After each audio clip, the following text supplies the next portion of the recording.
Hello, അപ്പോൾ എല്ലാ കൂട്ടുകാർക്കും നമസ്കാരം. വിജീസ് കാസളിലേക്ക് എല്ലാവർക്കും സ്വാഗതം.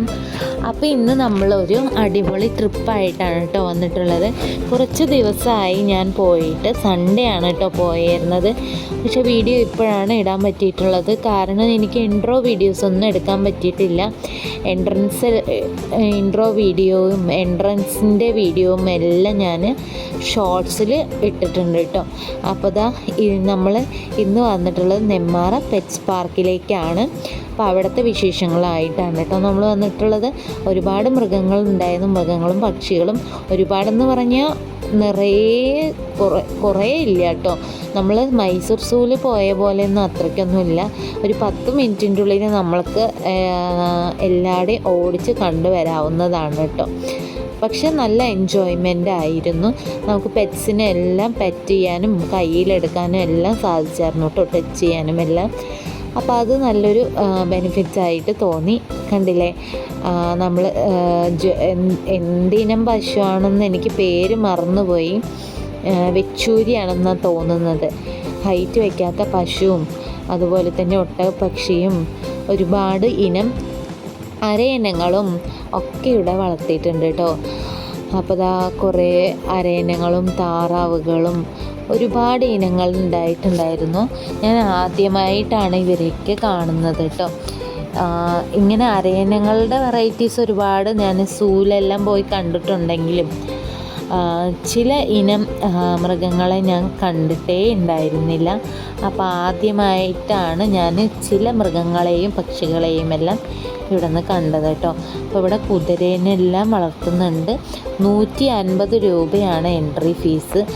അപ്പോൾ കണ്ടില്ലേ, ആദ്യമായിട്ടാണ് ഞാൻ ഈ ഒട്ടകത്തിനെ കാണുന്നത്. അപ്പോൾ ഇവിടെ നിന്ന് നേരിട്ട് അടുത്ത് നിന്ന് തന്നെ എനിക്ക് കാണാനായി പറ്റിയിട്ടോ. ഒട്ടകം വിശ്രമിക്കുകയാണ്, അവിടെ നിന്ന് എണീക്കൊന്നും ചെയ്തിട്ടുണ്ടായിരുന്നില്ല കേട്ടോ. അപ്പോൾ ഇവിടുത്തെ എൻട്രി ഫീസ് വന്നിട്ട് 150 രൂപയാണ്. ഞാൻ പറഞ്ഞതുപോലെ വലിയ ഫാമൊന്നുമല്ല, ഒരു ചെറിയ ഫാമാണ് കേട്ടോ. അപ്പോൾ അതിൻ്റെ ഉള്ളിൽ കുറേ ഫാൻസി ആടും എല്ലാം ഉണ്ടായിരുന്നു. അപ്പോൾ ഇയാളെ കണ്ടപ്പോൾ നല്ല ക്യൂട്ടായിട്ടില്ലേ, അപ്പോൾ ഞാനൊന്ന് വീഡിയോ എടുത്തതാണ്. അതിൻ്റെ അപ്പുറത്ത് തന്നെ വലിയ കൊമ്പ് വെച്ചിട്ടുള്ളൊരു ആടും ഉണ്ടായിരുന്നു. പക്ഷെ അവനെ കെട്ടിയിട്ടിരിക്കുകയായിരുന്നു കേട്ടോ. 2 പേരുണ്ട്, 2 പേരെയും കൊമ്പുള്ള ആൾക്കാരെ കെട്ടിയിട്ടിരിക്കുകയാണ്. മറ്റേ ആൾ മാത്രമാണ് ഫ്രീ ആയിട്ട് നടന്നിട്ടുണ്ടായിരുന്നത്. പിന്നെ അരയന് ഒരാൾ കണ്ടില്ലേ, വിശ്രമിക്കുകയാണ്. ഒരാൾ കുളിയെല്ലാം കഴിഞ്ഞ് തൂവലെല്ലാം ശരിയാക്കുകയാണ് കേട്ടോ.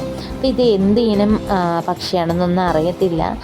അപ്പോൾ അതിൻ്റെ ജസ്റ്റ് വീഡിയോ എടുത്തിട്ടുണ്ട്. പിന്നെ അപ്പുറത്തായിട്ട് തന്നെ കുറച്ച് ആമകളെ വെച്ചിട്ടുണ്ടായിരുന്നു കേട്ടോ. ഇഗ്വാനാസ് ഇഷ്ടം പോലെ ഉണ്ടായിരുന്നു. അതുപോലെ തന്നെ പ്രാവുകളും. ഈ അറ്റത്ത് കണ്ടോ പോയിരിക്കുന്നത് 2 പേര്, അവർ മുഖം കാണിക്കാൻ അത്രയ്ക്ക് താല്പര്യമില്ലാത്ത ആൾക്കാരാണ് കേട്ടോ. ഇവരാണ് ഹെഡ്ജോഗ്സ്. അപ്പോൾ മുഖമൊന്നും കാണാൻ പറ്റിയില്ല. പിന്നെ ഒരുപാട് ലവ് ബേർഡ്സിൻ്റെ വെറൈറ്റീസ് എല്ലാം ഉണ്ടായിരുന്നു. അതിനിടയിൽ എനിക്ക് ഏറ്റവും ഇഷ്ടപ്പെട്ട ഒരു കിളിയാണ് ഇത് കേട്ടോ. ആൾ ഭയങ്കര നോട്ടിയാണ്. ഞാൻ അടുത്ത് ക്യാമറയും കൊണ്ട് പോയപ്പോൾ തന്നെ നാക്കെല്ലാം പുറത്തിട്ട് കാണിക്കുന്നുണ്ട്. ഫുഡ് ഫീഡ് ചെയ്യാൻ വന്നതാണെന്ന് കരുതിയിട്ടാണെന്നാണ് തോന്നുന്നത്. കണ്ടില്ലേ, അവൻ്റെ നാക്കെല്ലാം പുറത്തേക്കിട്ട് കാണിച്ചു തരുന്നുണ്ട്. അപ്പോൾ ഞാൻ അടുത്ത് സൂം ചെയ്തപ്പോൾ നാക്കം കൊണ്ട് എൻ്റെ ഫോണിൻ്റെ ക്യാമറയിലൊന്ന് ക്ലിക്ക് ചെയ്തു കിട്ടും. അപ്പോൾ ഗിനിക്കോഴികളും വൈറ്റ് കളറുള്ള ഗിനിക്കോഴികളെല്ലാം ഉണ്ടായിരുന്നു. ഇതെന്തിനും ലവ് ബേർഡ്സിൻ്റെ വെറൈറ്റി ആണെന്ന് അറിയത്തില്ല കേട്ടോ. അപ്പോൾ ഇങ്ങനൊരു വെറൈറ്റി ആയിട്ടുള്ളൊരു കോഴി ഇനത്തിൽപ്പെട്ടിട്ടുള്ളൊരു പക്ഷിയെയും കണ്ടായിരുന്നു. നോർമൽ, അതിൻ്റെ എന്തോ പെസൻറ്റെന്നോ അങ്ങനെ എന്തോ എഴുതി വെച്ചിട്ടുണ്ട്. അതുപോലെ ഒരുപാട് വെറൈറ്റീസ് പക്ഷികളെല്ലാം ഉണ്ടായിരുന്നു കേട്ടോ. കോഴീനേക്കാളും കുറച്ച് നീളമുള്ള തൂവലെല്ലാമായിട്ടാണ് ഉള്ളത്.